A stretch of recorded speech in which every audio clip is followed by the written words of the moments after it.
The naval operations in the Dardanelles Campaign of the First World War were mainly carried out by the Royal Navy with substantial support from the French and minor contributions from Russia and Australia.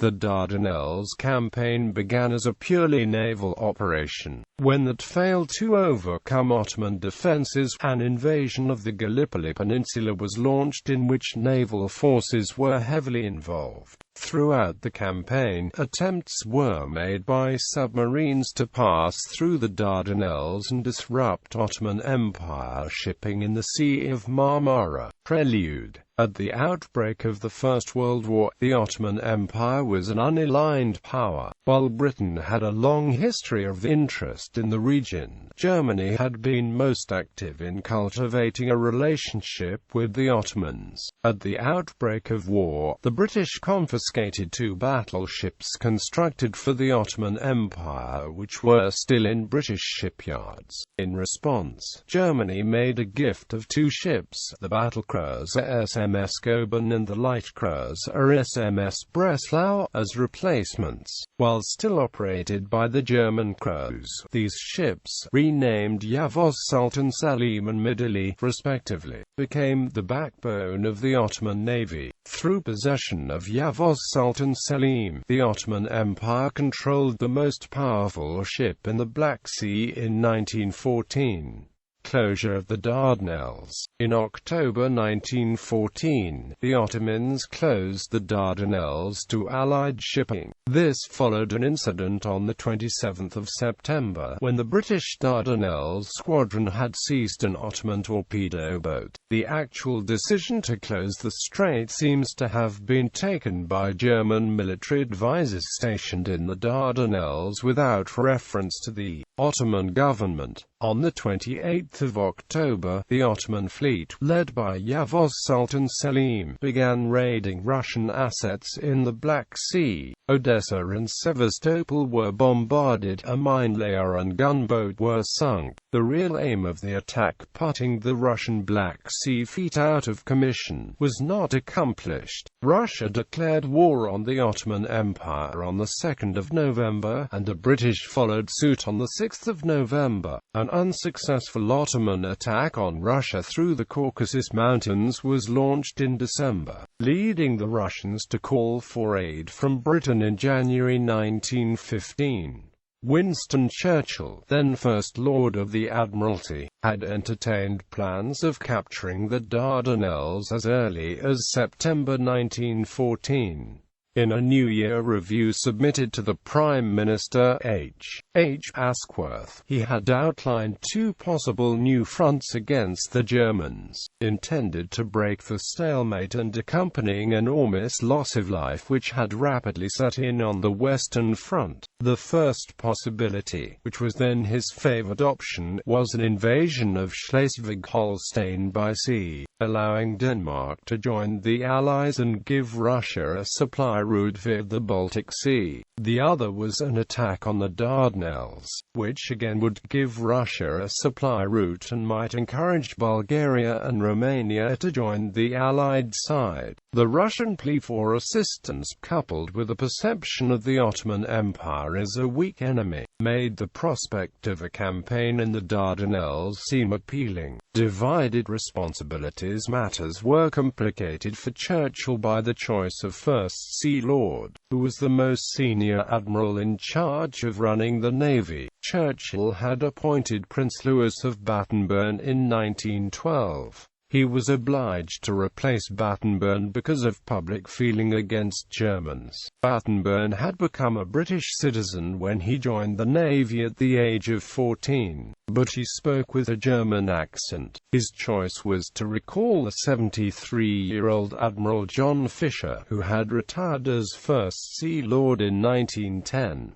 Fisher was regarded as brilliant, but somewhat in decline from advancing age. More immediately a problem for Churchill, he was a forceful personality accustomed to directing the Admiralty himself, and being supported in his decisions by the political First Lord rather than taking orders from him. Fisher was appointed at the end of October 1914 and favoured a new campaign in Northern Europe. which perhaps reflected the Navy's traditional concern of controlling Channel waters. He reluctantly agreed to advance the plan for a naval action in the Dardanelles, but afterwards maintained that he had never supported it, and had always believed a naval action would have to be accompanied by a land force. Churchill and Fisher continually quarreled throughout the campaign, and Fisher finally resigned on 15 May 1915 after repeated threats to do so. Fisher wrote about Churchill, "He is always convincing me." Fisher's relationship with Churchill had always been complex, and his abrupt resignation was no exception. Fisher's resignation, on top of poor progress in the campaign, precipitated the fall of the government and Churchill's replacement as First Lord. So neither man gained control of the Admiralty. Ironically, although they could not agree, both respected the other and would not have wished that outcome. On the 11th of January, at Churchill's request, the commander of the Royal Navy's Mediterranean Squadron, Vice Admiral S.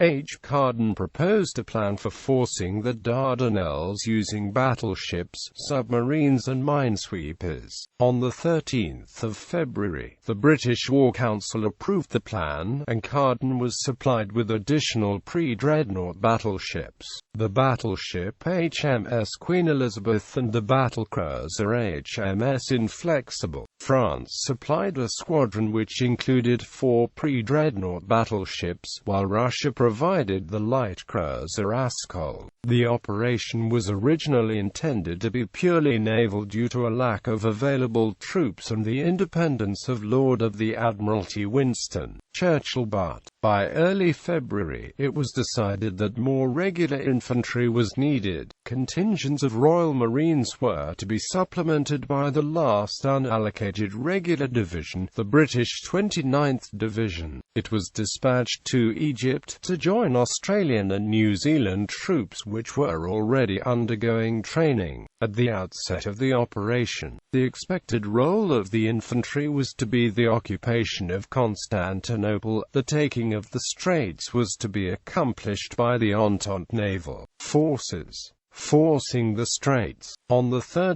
November 1914, Churchill ordered the first British attack on the Dardanelles following the opening of hostilities between Ottoman and Russian empires. The British attack was carried out by battlecruisers of Carden's Mediterranean Squadron, HMS Indomitable and Indefatigable, as well as the obsolete French battleships Suffren and Verite. This attack actually took place before a formal declaration of war had been made by Britain against the Ottoman Empire. The intention of the attack was to test the fortifications and measure the Ottoman response. The results were deceptively encouraging. In a 20-minute bombardment, a single shell struck the magazine of the fort at Sed El Bahr at the tip of the Gallipoli peninsula, displacing 10 guns and killing 86 Turkish soldiers. Total casualties during the attack were 150, of which 40 were German. The most significant consequence was that the attention of the Ottomans was drawn to strengthening the defences, and they set about expanding the minefield. The Dardanelles were defended by a system of fortified and mobile artillery arranged as the outer, intermediate, and inner defences, while the outer defences lay at the entrance to the straits and would prove vulnerable to bombardment and raiding. The inner defences covered the Narrows, the narrowest point of the straits near Canacalle. Beyond the inner defences, the straits were virtually undefended. However, the foundation of the straits defences were a series of 10 minefields, laid across the straits near the Narrows and containing a total of 370 mines. What was to become the Battle of Gallipoli, a 10-month battle of attrition, began at 7:30 on the 19th of February 1915. 2 destroyers were sent in to probe the straits. The first shot was fired from Kumkal by the Ohiri Utipa battery's 240 mm Krupp guns at 7:58. The battleships HMS Cornwallis and Vengeance moved in to engage the forts, and the first British shot at the campaign proper was fired at 9:51 by Cornwallis. The day's bombardment lacked the spectacular results of the 3rd of November test. Another attempt was made on the 25th of February. This time the Ottomans evacuated the outer defences and the fleet entered the straits to engage the intermediate defences. Demolition parties of Royal Marines raided the said El Bar and Kamgale forts, meeting little opposition. On the 1st of March, 4 battleships bombarded the intermediate defences. Little progress was made clearing the minefields. The minesweepers, commanded by Carden's Chief of Staff, Roger Keyes, were merely unarmored trawlers manned by the civilian crews who were unwilling to work while under fire. The strong current in the straits further hampered the sweeping process. This lack of progress by the fleet strengthened the Ottoman resolve, which had wavered at the start of the offensive. On the 4th of March, raids on the outer defences were resisted, leaving 23 Marines dead. Queen Elizabeth was called on to engage the inner defences, at first from the Aegean coast near Gaba Tepe, firing across the peninsula, and later from within the straits. On the night of the 13th of March, the cruiser HMS Amethyst led 6 minesweepers in an attempt to clear the mines. 4 of the trawlers were hit and Amethyst was badly damaged, with 19 stokers killed from a single hit. On the 15th of March, the Admiralty informed Carden that they agreed to his plan for a further all-out attack by daylight, with the minesweepers operating under the direct protection of the entire fleet. Carden was taken ill the same day, and had to be replaced by Rear Admiral John de Robeck. A gunnery officer noted in his diary that de Robeck had already expressed misgivings with the likelihood of being able to silence the Ottoman guns by bombardment, and that this view was widely held on board the ship. Battle of March 18. The event that decided the battle took place on the night of the 8th of March, when the Ottoman mine layer Nusra laid a line of mines in Erinkoy Bay, a wide bay along the Asian shore just inside the entrance to the straits. The Ottomans had noticed the British ship stern to starboard into the bay when withdrawing. The new line of between 20 and 26 mines ran parallel to the shore, were moored at 15 m and spaced about 100 yards apart. The clear water meant that the mines could have been seen through the water by spotter planes. The British plan for the 18th of March was to silence the defences guarding the first 5 minefields, which would be cleared overnight by the minesweepers. The next day the remaining defences around the Narrows would be defeated and the last 5 minefields would be cleared. The operation went ahead without the British or French becoming aware of the recent additions to the Ottoman minefields. The battleships were arranged in 3 lines, 2 British and 1 French, with supporting ships on the flanks and 2 ships in reserve. The first British line opened fire from Erinkoy Bay around 11 o'clock.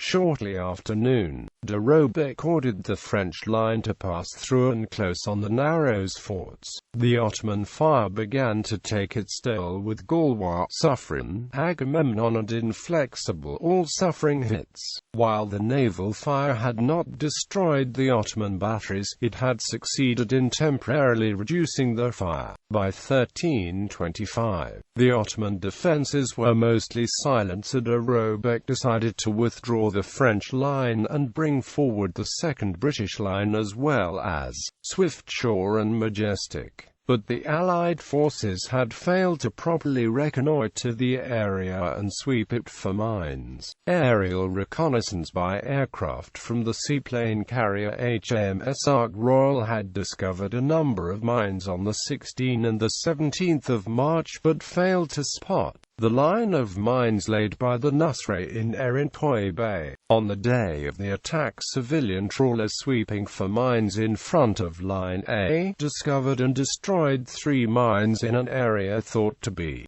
clear, before the civilian crews withdrew under fire.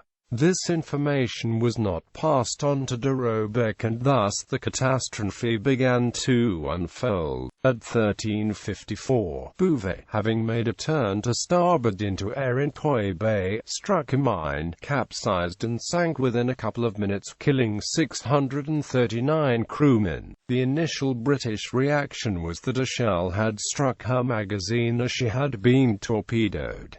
The British pressed on with the attack. Around 1600, Inflexible began to withdraw and struck a mine near where Bouvet went down, killing 30 crewmen. The battle cruiser remained afloat and eventually beached on the island of Boscarda.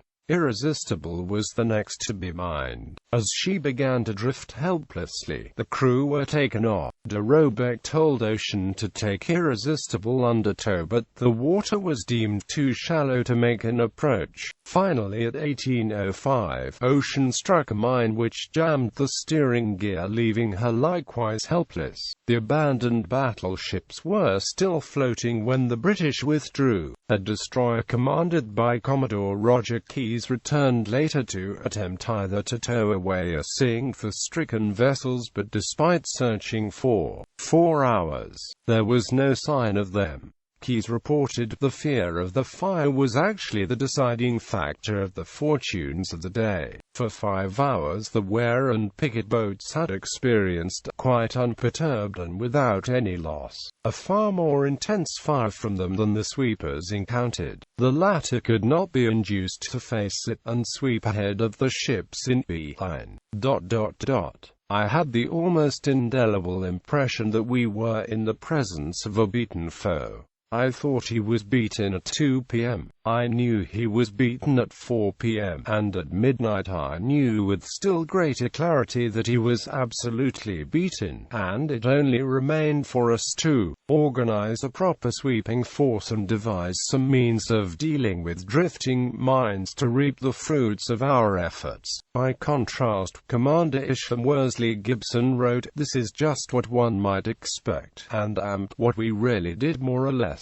Every book on war ever written always states the fact that politicians interfering with commanders in the field always lead to disaster, but still, they think they're born strategists and know-alls and do it again and again. Aftermath. On the 18th of March there was a significant victory for the Ottoman Empire. For just 118 casualties, they sank 3 battleships and damaged another with mines and inflicted 700 casualties on the British-French fleet. Nevertheless, there were calls amongst the British, particularly from Churchill, to press on with the naval attack. De Robeck advised on the 20th of March that he was reorganizing his minesweepers, suggesting he intended to resume the attack, and Churchill responded that he was sending 4 replacement ships. With the exception of Inflexible, the ships that were lost or damaged were old, ill-equipped for modern naval combat, and had been chosen for the expedition precisely because they were expendable. It is not correct that the ammunition of the guns was low. They could have repulsed 2 more attacks.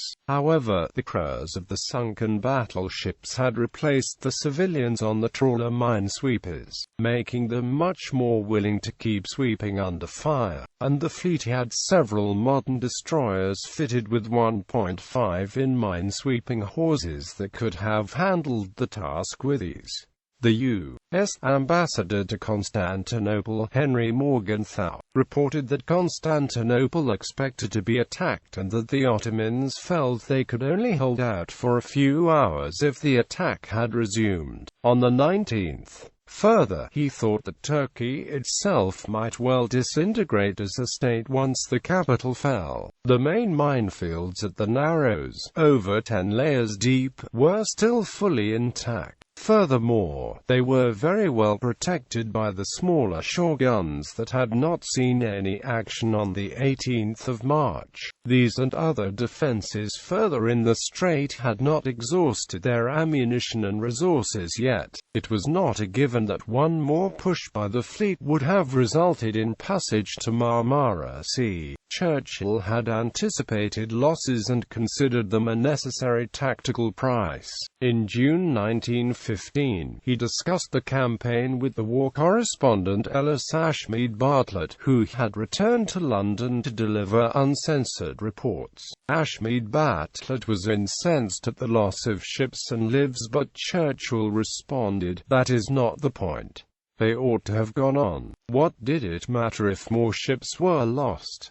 The ships were old and useless." To place the losses into perspective, the Navy ordered 600 new ships during the period Admiral Fisher was First Sea Lord, approximately corresponding with the length of the Dardanelles Campaign. De Robeck was reported to be distraught from the losses. He wrote on the 18th of March, "After losing so many ships I shall obviously find myself superseded tomorrow morning." He had been in charge of a fleet that had suffered the most serious loss of the Royal Navy since Trafalgar, and felt that losing further ships was the worst thing a sailor could do. On the 23rd of March, he telegraphed the Admiralty that it would be necessary to have the support of land forces before proceeding. He later told the Dardanelles Commission investigating the campaign that his main reason for changing his mind was concern for what might happen in the event of success, that the fleet might find itself at Constantinople or on the Marmara Sea fighting an enemy which did not simply surrender as the plan presupposed, without any troops available to secure captured territory. With the failure of the naval assault, the idea that land forces could advance around the backs of the Dardanelles forts and capture Constantinople gained support as an alternative. On the 25th of April, the army launched the Gallipoli campaign. Significant naval forces were devoted to support of that operation.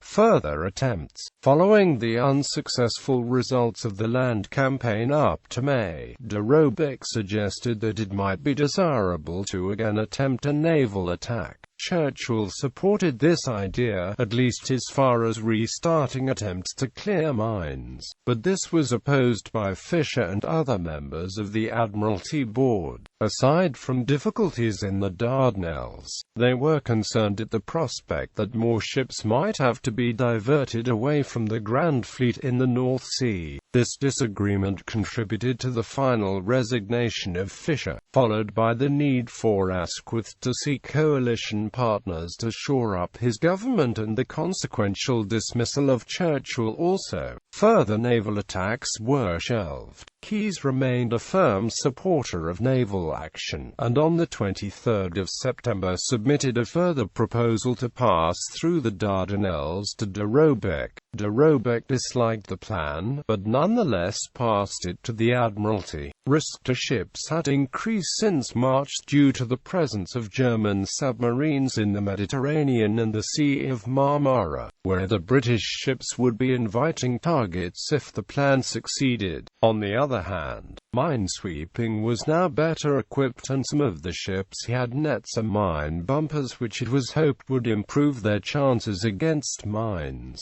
The Ottoman Empire now had better supply routes from Germany, whereas demands on the Navy for more ships to support the attempt had to be added to continuing commitments of ships for the land action, and the ongoing campaign at Salonika attempting to support Serbia. Kitchener made a proposal to take the Isthmus of Bulair using 40,000 men, thereby allowing British ships in the Marmara Sea to be resupplied across land from the Gulf of Zeros. Admiralty opinion was that another naval attack could not be mounted without support of land forces attacking the Dardanelles forts, which was deemed impractical for lack of troops. Kitchener visited the area to inspect the positions and talk to the commanders concerned before reporting back advising a withdrawal. The The War Committee, faced with a choice either of an uncertain new campaign to break the existing stalemate, or complete withdrawal, recommended on the 23rd of November that all troops should be withdrawn. The British cabinet as a whole was less keen to abandon the campaign, because of political repercussions of a failure and damaging consequences for Russia. De Robeck had been temporarily replaced by Admiral Rosslyn Weems in November 1915 for reasons of ill health. In contrast to de Robeck, Weems was a supporter of further action and considerably more optimistic of chances of success.